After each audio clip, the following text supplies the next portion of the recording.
இந்த வீடியோவில் பொது தமிழ்ல இருந்து மிக முக்கியமான கேள்விகள் பார்க்கலாம். முதல் கேள்வி, கூத்தாடவை குழார்த்தற்றே என்று நாடக அரங்கை பற்றி கூறும் நூல் எது? ஆன்சர் திருக்குறள். கூத்தாடவை குழார்த்தற்றே என்று நாடக அரங்கை பற்றி கூறக்கூடிய நூல் திருக்குறள். இரண்டாவது கேள்வி, சூசையப்பரை தலைவராக கொண்டு பாடப்பட்ட நூல் எது? சூசையப்பரை தலைவராக கொண்டு பாடப்பட்ட நூல் தேம்பாவணி.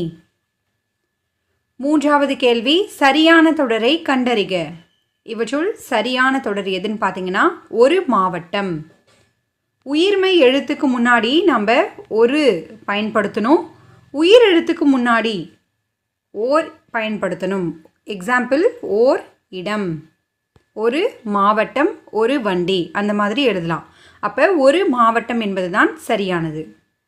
நான்காவது கேள்வி, நான் கண்ட பாரதம் என்ற நூலை எழுதியவர் யார்? நான் கண்ட பாரதம் என்ற நூலை எழுதியவர் அம்புஜதம்மாள்.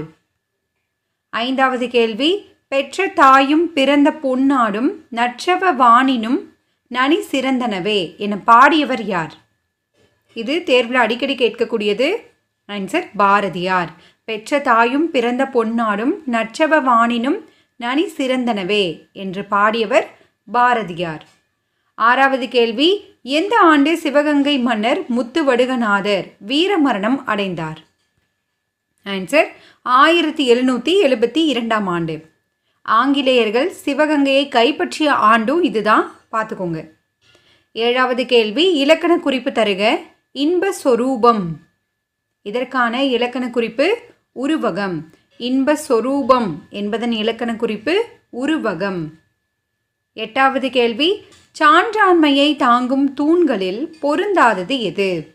இவற்றுள் சான்றாண்மையை தாங்கும் தூண்களில் பொருந்தாதது ஒழுக்கம், அன்புடைமை, நாணம், பிறருக்கு உதவுதல், உயிர்களிடத்தில் இரக்கம், உண்மை பேசுதல், இவை ஐந்துமே சான்றாண்மையை தாங்கும் தூண்கள். ஒன்பதாவது கேள்வி, கன்னியாகுமரிக்கும் எந்த பகுதிக்கும் இடையே அமைந்த நெடுஞ்சாலை மங்கம்மாள் சாலை என அழைக்கப்படுகிறது? இது ஒரு repeated question. Answer Madurai. Kanyakumari to Madurai சாலை மங்கம்மாள் சாலை என அழைக்கப்படுகிறது. பத்தாவது கேள்வி, விகார புணர்ச்சி எத்தனை வகைப்படும்? விகார புணர்ச்சி 3 வகைப்படும். அவை தோன்றல், திரிதல், கெடுதல்.